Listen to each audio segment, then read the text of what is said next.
بالله من الشيطان الرجيم. بسم الله الرحمن الرحيم.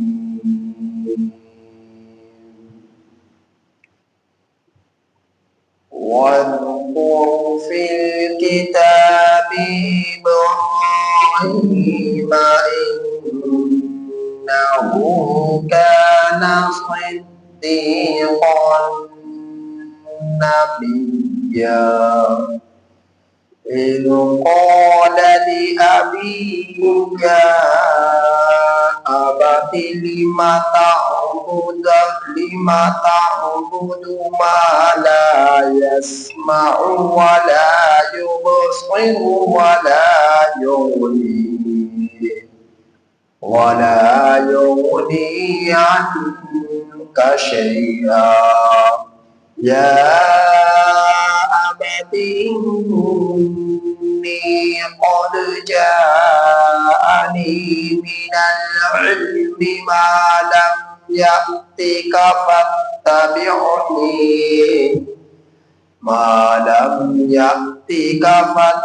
فاتبعني أهدك صراطا سويا.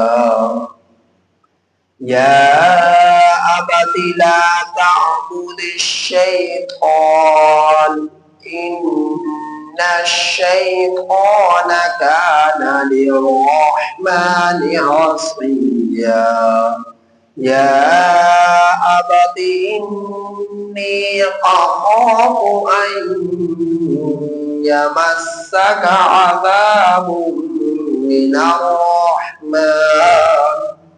عذاب من الرحمن فتكون للشيطان وليا.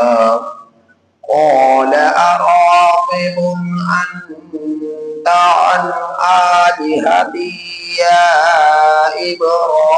إبراهيم لئن لم تنته لأرجمنك واهجرني مليا. قال سلام عليك سأستغفر لك ربي إنه كان بي حفيا.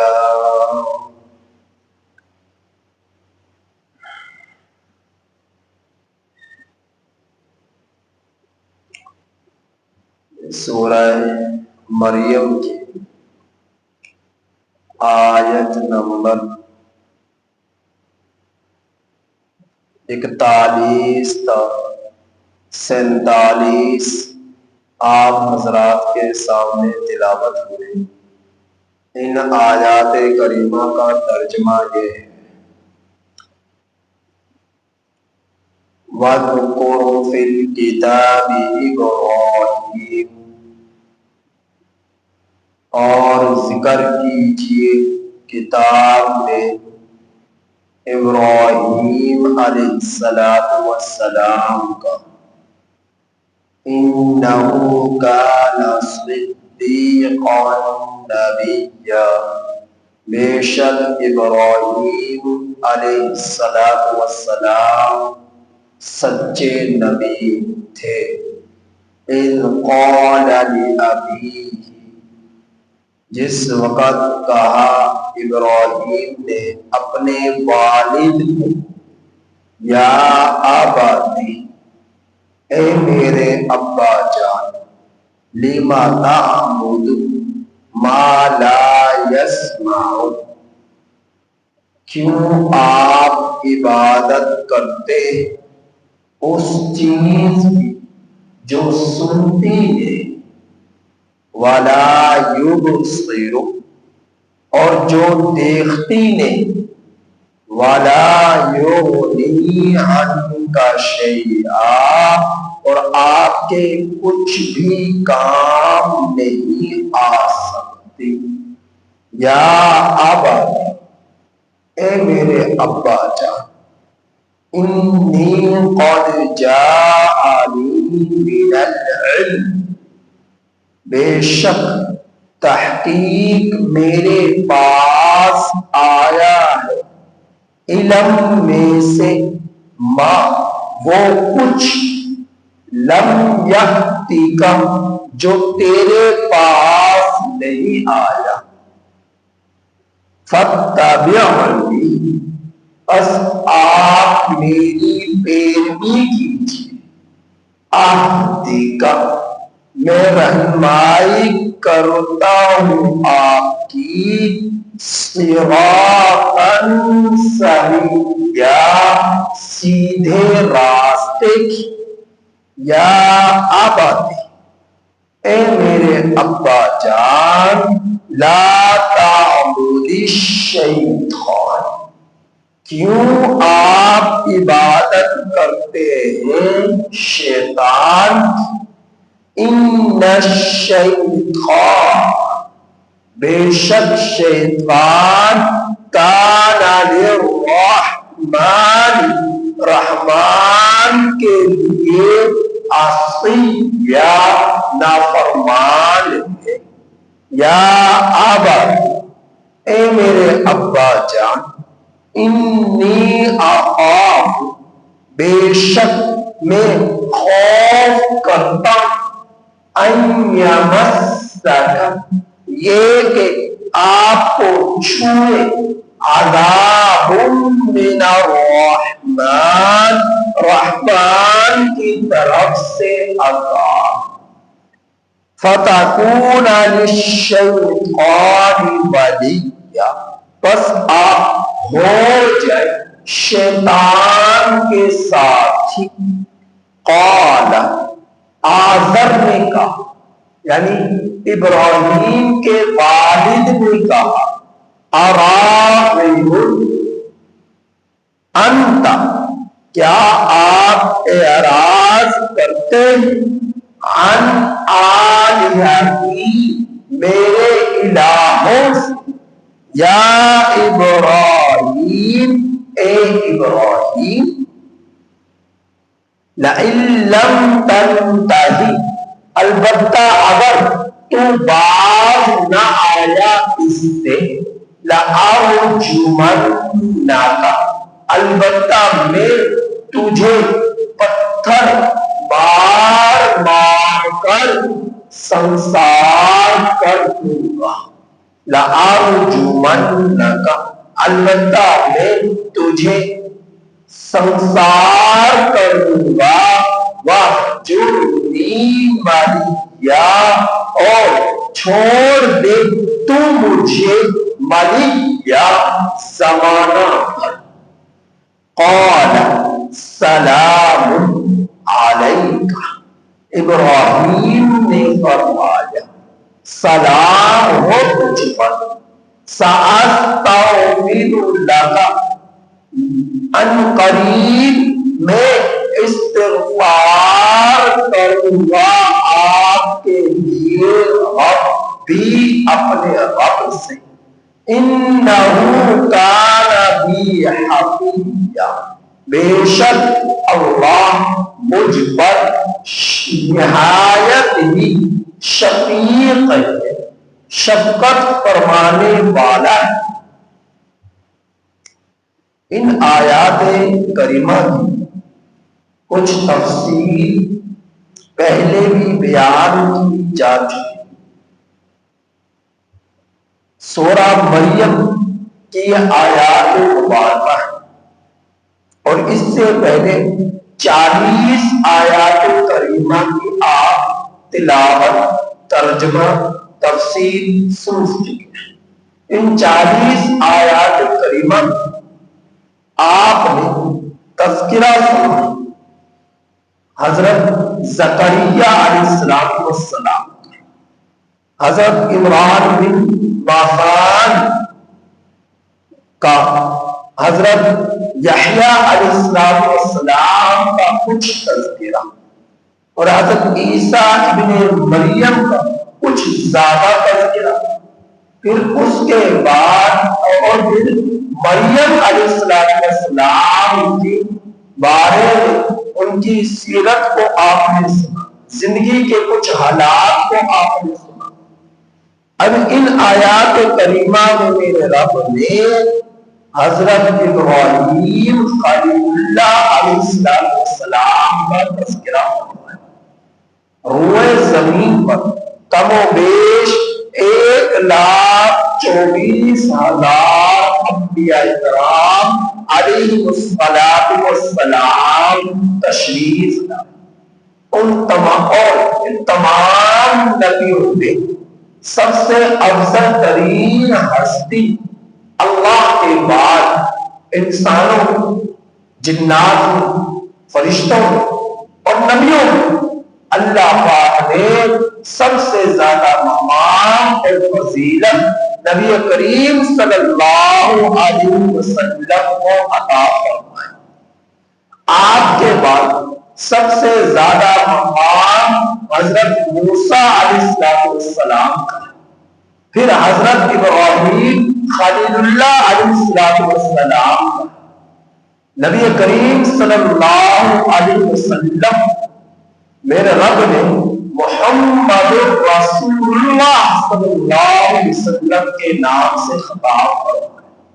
حضرت موسیٰ علیہ السلام کو میرے رب نے اپنا کلیم قرار دیا اور فرمایا اور مشہور ہوئے موسیٰ کلیم اللہ کے نام سے، کلیم اللہ سے کلام کرنے والے۔ اور حضرت ابراہیم علیہ السلام کو میرے رب نے اپنا خلیل دوست بنایا، تو آپ مشہور ہوئے ابراہیم خلیل اللہ علیہ السلام کے نام سے۔ تو جو کتابیں نازل ہوئی، 4 کتابیں، تورات، زبور، انجیل، قرآن مجید۔ قرآن مجید نبی کریم صلی اللہ علیہ وسلم پر نازل، تورات حضرت موسیٰ علیہ السلام پر نازل، انجیل حضرت عیسیٰ ابن مریم علیہ السلام پر نازل، زبور حضرت داؤد علیہ السلام پر نازل۔ ان 4 کتابوں میں افضل ترین کتاب قرآن مجید اور قرآن حمید ہے، اور ان 4 کتابوں میں حفاظت کا ذمہ میرے رب نے قرآن مجید کا۔ تورات کے بارے میں اللہ نے فرمایا کہ اِنَّا نَحْنُ نَزَّلْنَا الذِّكْرَ وَإِنَّا لَهُ لَحَافِظُونَ، کہ ہم نے اسے نازل کیا، ہم اس کے محافظ ہیں۔ یہ قرآن مجید کے بارے میں فرمایا۔ اس سے پہلے نہ قرآن کے بارے میں فرمایا، نہ زبور کے بارے میں فرمایا، نہ انجیل کے بارے میں فرمایا۔ تو یہی وجہ ہے کہ وہ کتابیں جو ان کے اندر تحریفات ہو چکی، رد و بدل ہو چکا، بہت ہی زیادہ مضامین کو ختم کر دیا جا چکا، اور بہت سارے مضامین کو انسانوں میں نافرمانوں نے اپنی طرف سے اس میں شامل کر دیا۔ لیکن قرآن مجید اللہ کا کلام بھی ہے اور اللہ کی کتاب بھی ہے، تو اس کی حفاظت کا ذمہ اللہ نے خود فرمایا۔ آج دنیا کے اندر بہت سارے کافر قرآن مجید کو ختم کرنے کے در پر مرزائی محنت کرتے ہیں۔ 60 سے 70 ہزار نسخے مرزائیوں نے قرآن مجید کے تیار کر گوگل پر، سوشل میڈیا پر، پلے اسٹور کے پر ڈالتے۔ اب ہم انسانوں، زمانہ انتہائی فاسٹ ہے، تیز ہے، سوشل میڈیا کا دور ہے، لوگ میں بہت سارے مسلمان قرآن مجید کی تلاوت اپنے موبائلوں پر بھی کرتے ہیں۔ اب قرآن مجید کو ڈاؤن لوڈ، سیو، محفوظ کرتے ہیں پلے اسٹور سے، اور پلے اسٹور پر بہت سارے نسخے قرآن مجید کے مرزائیوں کے تیار کرتے ہیں۔ اب جلدی سے عام مسلمان کو سوائے ایک حافظ قرآن، قاری قرآن، عالم قرآن کے جلدی سے کسی کو پتہ نہیں چل سکتا کہ یہ نسخہ درست ہے یا غلط، درست ہے یا غلط، بہت مرتبہ۔ اور پھر کتابی شکل میں بھی بہت سارے نسخے تقسیم کر دیے گئے۔ اب مدرسے میں بہت سارے نسخے قرآن مجید کے لوگ عطیتاً دے دیا کرتے ہیں۔ اب ان نسخوں میں دیکھا گیا خود اپنی آنکھوں سے کہ کہیں پر ایک پاؤ غائب ہے، کہیں پر کوئی رکوع غائب ہے، کہیں پر صفات کو آگے پیچھے کر دیا گیا۔ یہ آج بھی مدرسے میں بہت سارے نسخے موجود۔ اب ان کو جب ہم نے دیکھا تو نئے قرآن مجید ہے، اب ہم نے ان کو نکال کر ایک سائٹ پر رکھ دیا۔ تو اتنے نسخے، یہ فرید ہے جو قرآن کریم تقسیم کرتے ہیں گھر گھر جاتا۔ عام طور پر یہ نسخے وہ ہوتے ہیں جو مرزائی تقسیم کرتے ہیں تاکہ اصل جو قرآن کریم کا نسخہ ہے وہ مسلمان اس سے محروم ہو جائے، اور جو غلط قسم کے نسخے ہیں وہ مسلمانوں میں رائج ہو جائے۔ اس لیے جب آپ قرآن مجید خریدے تو اس کو اس کی لازمند پہچان کر، شناخت کر، اپنے امام مسجد کو، قاری قرآن کو، عالم قرآن کو دکھلا لے کہ کہیں اس کے اندر کوئی غلطی تو نہیں، کوئی تبدیلی تو نہیں۔ تو اس لیے قرآن مجید اب اگرچہ محنت کر رہا ہے کافر اس کو ختم کر دے گے، رد و بدل کر دے گے، تبدیل کر دے گے، لیکن چاہے کتنی ہی کوشش کیوں نہ کر اسے ختم نہیں کیا جا سکتا، چاہے کتنی کوشش کیوں نہ کر لے اسے ختم نہیں کیا جا سکتا۔ تو میں عرض یہ کر رہا تھا تو ان آیات کریمہ میں میرے رب نے حضرت ابراہیم علیہ السلام کا تذکرہ فرمایا، اے میرے پیغمبر ذکر کیجئے کتاب میں ابراہیم کا۔ ابراہیم علیہ السلام شہر کوفہ بروزن طروا میں پیدا، جو عراق کا شہر ہے، اور آج کل کے جغرافیہ میں اس شہر کو کہا جاتا ہے، اور حضرت ابراہیم علیہ السلام کی پیدائش طوفان نوح کے 1709 سال بعد، یعنی 1709 سال بعد حضرت ابراہیم علیہ السلام طوفان نوح کے بعد تشریف لائے۔ طوفان نوح کے بعد پھر حضرت ابراہیم علیہ السلام، پہلے یہ بات تفصیل سے بیان کر چکا ہوں کہ اللہ پاک آپ نے بہت سارے نکاح فرمائے، مشہور نکاح آپ کو 2 بیویوں کے ساتھ، ایک نکاح حضرت جو ہے ہاجرہ علیہ السلام کے ساتھ، حضرت ہاجرہ علیہ السلام کے ساتھ، اور دوسرا نکاح حضرت ساریہ علیہ السلام کے ساتھ، ایک بیوی سے ایک ہی بیٹا یعنی حضرت اسماعیل علیہ السلام حضرت ہاجرہ علیہ السلام کے بدن سے، اور دوسری بیوی حضرت سارہ علیہ السلام کے کو بھی اللہ پاک نے اولاد جو دی وہ حضرت اسماعیل علیہ السلام کی پیدائش کے بعد۔ تو اس اعتبار سے حضرت ابراہیم علیہ السلام کی اولاد میں سب سے بڑے بیٹے حضرت اسماعیل علیہ السلام، اور دوسری بیوی حضرت سارہ علیہ السلام کے بدن سے جو اولاد ہوئی ان میں اللہ پاک نے اسحاق علیہ السلام عطا فرمایا۔ پھر اسحاق علیہ السلام کو میرے اللہ نے حضرت یعقوب علیہ السلام عطا فرمایا۔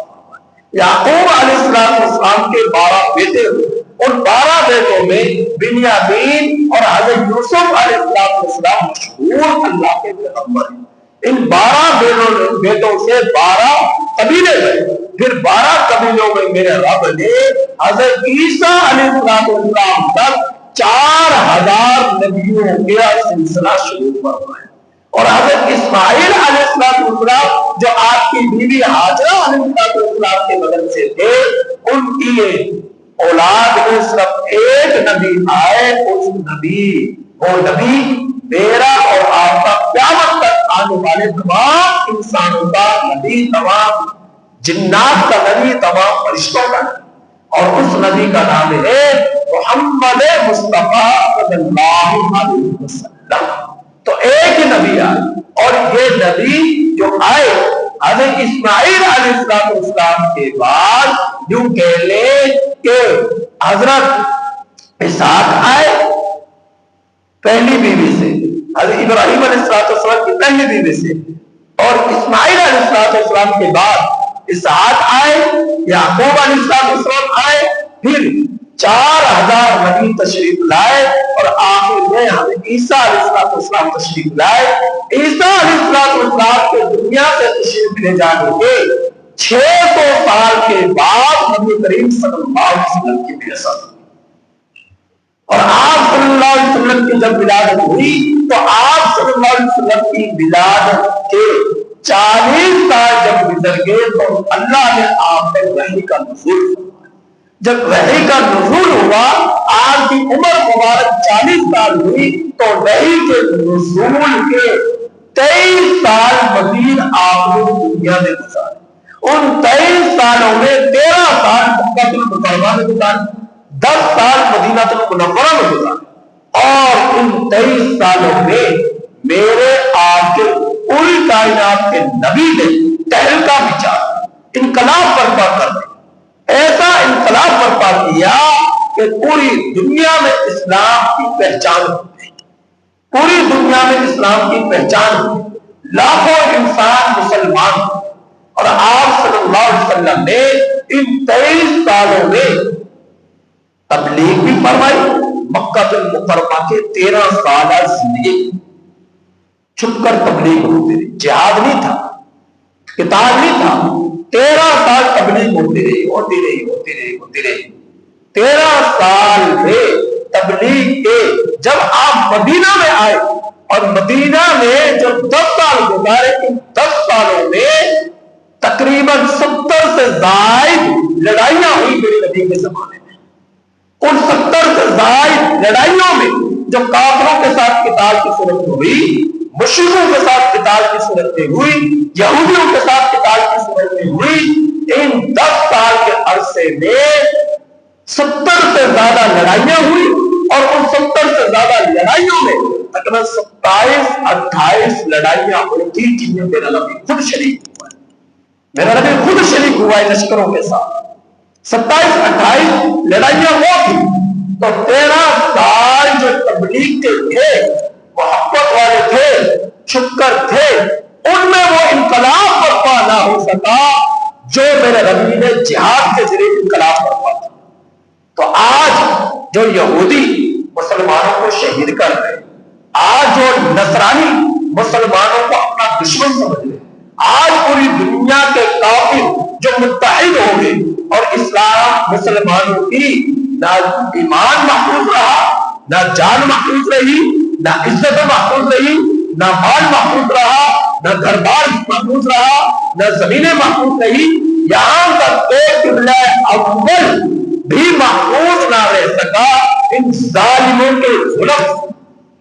تو اب مجھے بتاؤ، کیا یہ ظالم، یہ یہودی پیار سے تمہاری بات مانیں گی؟ تم انہیں پیسے دو میں تب بات مانیں گے؟ تم اپنی زمینیں دو تب بات مانیں گے؟ تم اپنا خون دو تب تمہاری بات مانیں گے؟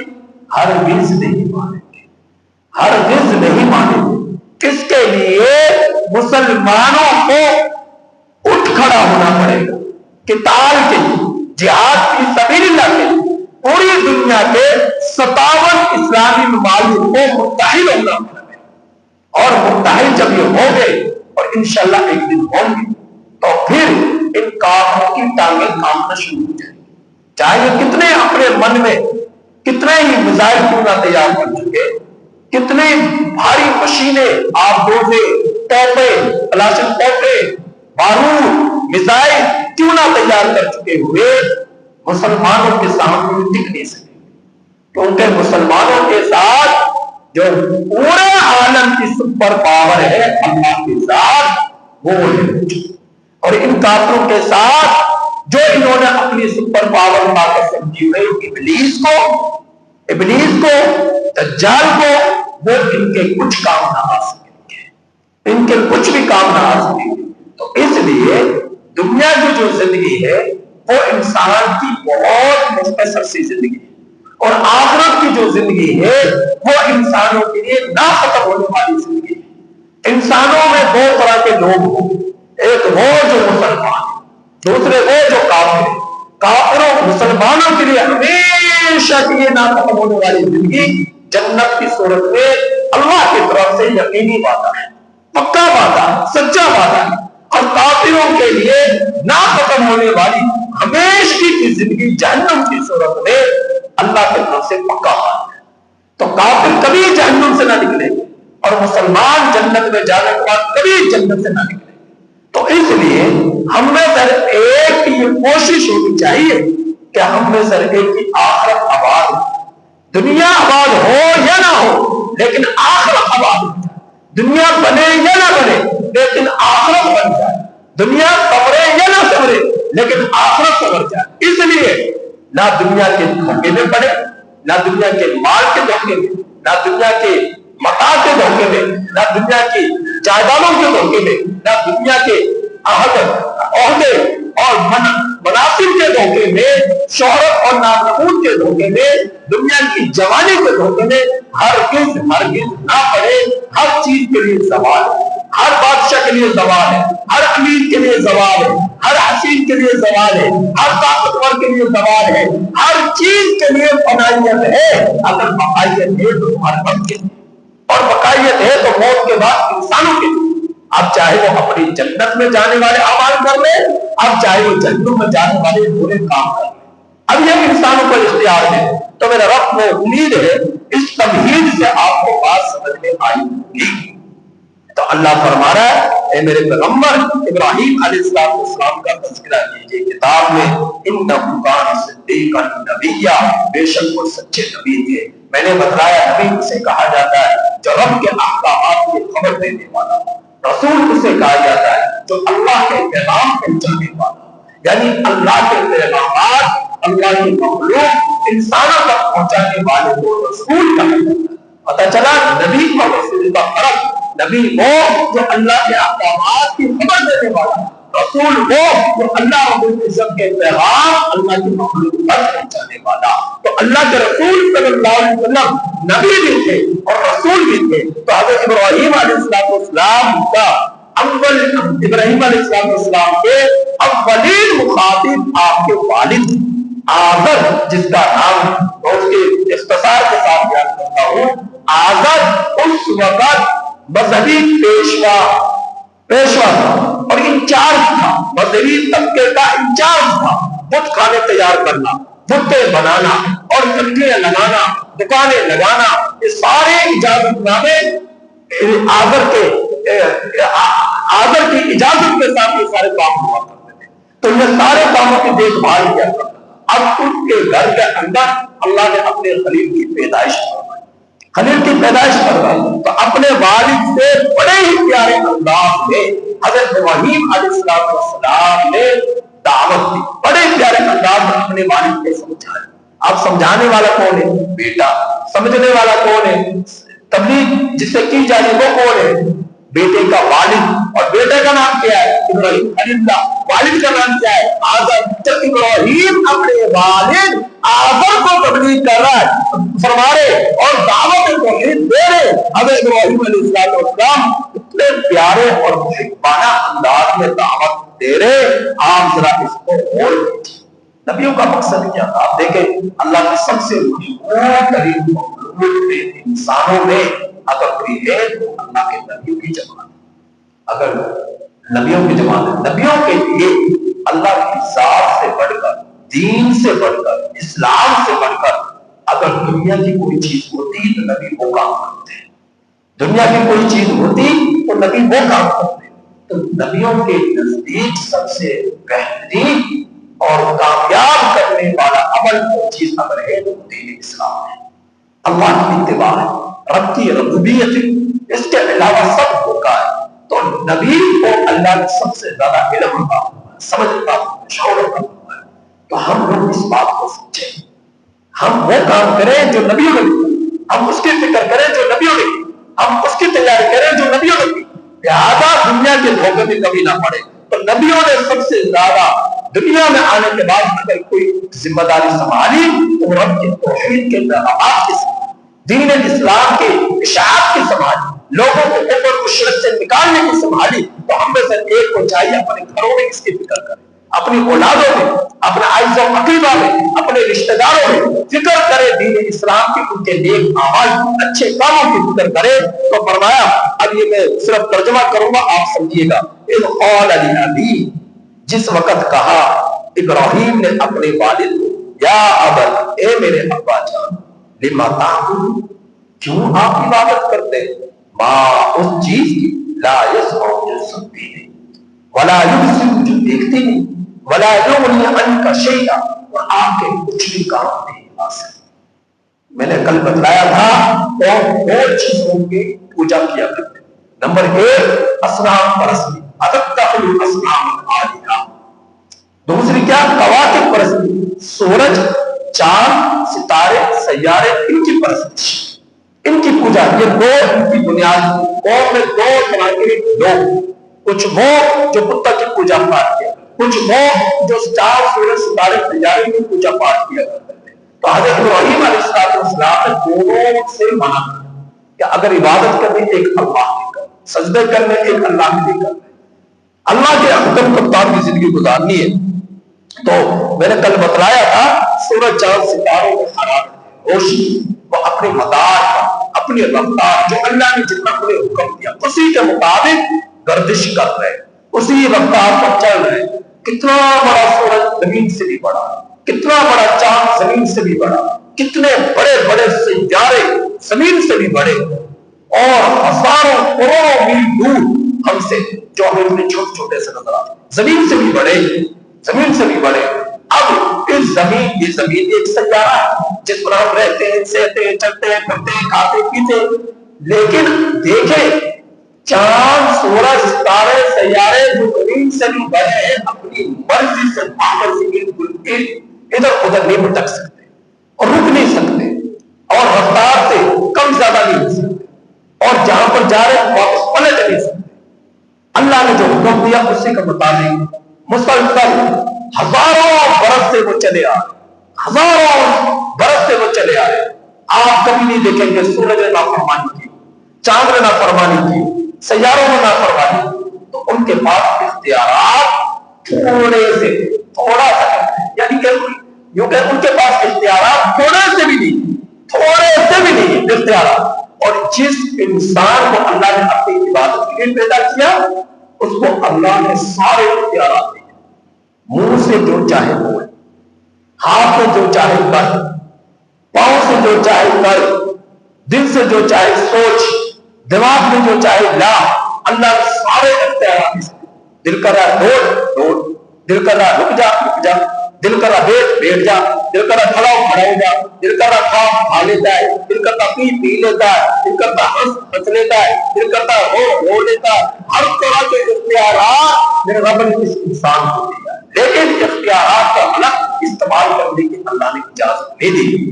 لیکن اگر یہ کرے گا تو کر سکتا ہے، لیکن اللہ نے اجازت دی کہ ایسے کام کبھی نہیں کرنا جو میرے دین کے خلاف، جو میرے اسلام کے خلاف، جو میرے نبی کے خلاف، جو میرے قرآن کے خلاف، ایسے کام کبھی نہ کرنا۔ میرے رب نے اسے اچھائی کو برائی کے راستے دکھایا ہے، اچھائی اور برائی کے راستے بتلائے، تو لہذا اختیارات تو اللہ نے دیے، لیکن ان اختیارات کا غلط استعمال کرنے کی اللہ کی اجازت نہیں تھی۔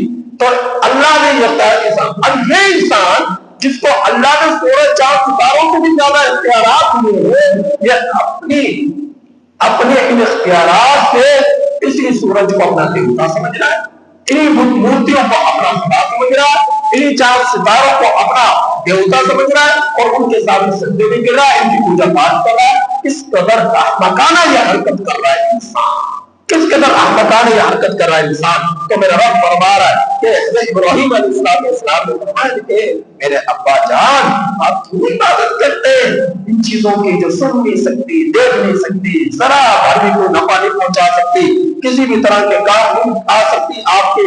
یا ابتی، اے میرے ابا جان، تحقیق میرے پاس آیا ہے علم، وہ جو تیرے پاس نہیں آیا، بس آپ میری اتباع کیجیے، میں رہنمائی کروں گا آپ کی سیدھے راستے کی۔ اے میرے ابا جان، کیوں آپ عبادت کرتے ہیں شیطان کی؟ یعنی شیطانی کام کرنا ایسا ہے جس میں شیطانی کی عبادت کرنا. بے شک شیطان تو رحمان کا نافرمان ہے. اے میرے ابا جان میں خوف کرتا ہوں اس بات کا کہ آپ کو پہنچے رحمان کی طرف سے عذاب, پھر آپ ہو جائے شیطان کے ساتھی. شیطان جہنم میں جائے گا, کہیں ایسا نہ ہو آپ اس کے ساتھ جہنم میں چلے جائیں. شیطان پر پھٹکار پڑے گی, کہیں ایسا نہ ہو شیطان کے ساتھ آپ پر بھی پھٹکار پڑ جائے. میرے ابا جان میں آپ کو شیطان کی پوجا پاٹ سے نکال رہا ہوں, شیطان کی بندگی سے نکال رہا ہوں, رب کی بندگی میں لا رہا ہوں, تو میری بات کامیاب ہو جائے, میری بات مان لے. فرمایا انی یا ابتی, اے میرے ابا جان, انی اخاف, میں خوف کرتا ہوں اس بات سے کہ پہنچے آپ کو عذاب رحمان کی طرف سے, پھر آپ ہو جائے شیطان کے ساتھی. شیطان آخر کہنے لگا اراغب کرتا, کیا آپ مجھ سے, کیا آپ اعراض کرتے ہیں ان آلیاتی, میرے الہوں سے؟ یعنی ہونا تو یہ چاہیے تھا کہ آپ بھی انہیں کی پوجا کرتے جن کی میں کرتا ہوں, آپ خود بھی نہیں کرتے, مجھے بھی ان سے دور کرنا چاہتے ہو. لئن لم تنتہی, دھمکی دھمکی دی کہ اگر تو بات میں آیا نا لأرجمنکم, تو میں تجھے سنسار. رجم کا لفظ استعمال ہوتا ہے جو شادی شدہ مرد یا شادی شدہ عورت زنا کرے تو ان کو کھلے میدان میں, مرد کو زمین کی سطح پر کھلے میدان میں کھڑا کر کر اتنے پتھر مارے جائیں, اتنے پتھر مارے جائیں کہ وہ مر جائے, اور عورت کو گڑھا کھود کر اس کے اندر مٹی میں گردن تک اسے چھپا دیا جائے, اور چھپانے کے بعد اس پر اتنے پتھر اس کے چہرے پر, سر پر مارے جائیں کہ وہ مر جائے. یہ شادی شدہ زانی زانیہ کی سزا ہے, زانی زانیہ کی سزا ہے جو زنا کرتا ہے, مرد ہو یا عورت. اور شادی شدہ عام طور پر اس کے لیے لفظ رجم کا استعمال ہوتا ہے. تو یہ دھمکی آدم نے ابراہیم علیہ السلام کو دی کہ اگر تو باپ نہ آیا نا تو تجھے سنسار کر دوں گا, یعنی ہم لوگ تجھے پتھر مار کر قتل کر ڈالیں گے. یہ دھمکی.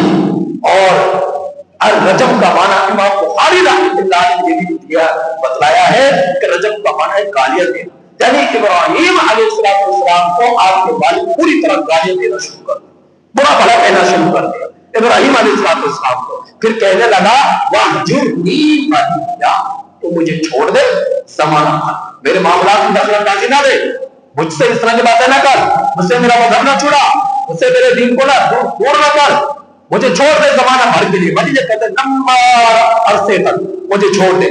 قال السلام علیکم, ابراہیم علیہ السلام نے فرمایا السلام ساستغفر اللہ ربی, الکریم نے آپ کے لیے استغفار کروا اپنے رب سے. سوال کرنے والوں نے سوال کیا, جب والد کافر ہے تو کافر کے لیے تو سلامتی کی دعا نہیں کرنی چاہیے, جب والد کافر ہے تو کافر کے لیے تو کافر کی دعا نہیں کرنی چاہیے. تو ابراہیم علیہ السلام کے اوپر فرمایا کہ جب تک ابراہیم علیہ السلام کو اللہ نے خبر نہ دے دی کہ تیرا والد کافر ہے, کفری کے حالت میں مرے گا, اس وقت تک آپ دعا کرتے رہے. جب معلوم ہوا کہ میرا والد ایمان نہیں لائے گا, کفر کی حالت میں اس کو موت آنی ہے, تو پھر آپ کو استغفار کرنا بند کر دیں, سلامتی کی دعائیں کرنا بند کر دیں. انہ کان حفیہ, کہ فرمانے لگے ابراہیم علیہ السلام بے شک اللہ تعالیٰ مجھ پر بہت ہی شفقت فرمانے والے ہیں, میرا رب مجھ پر بہت ہی شفیق, مجھ پر شفقت فرمانے والے ہیں. نہ اللہ سے دعا کروں گا, اللہ میری دعا کو سنے گا, نہ اللہ تعالیٰ سے فریاد کروں گا, میرا رب میری فریاد کو سننے والا ہے. حضرت ابراہیم علیہ السلام نے یہ فرمایا. آگے مزید تذکرہ ہے, اس کے بعد حضرت موسیٰ علیہ السلام کا تذکرہ آئے گا. اللہ پاک سے دعا ہے کہ اللہ تعالیٰ میں ان آیات کریمہ کی کامل سمجھ نصیب فرمائے اور عمل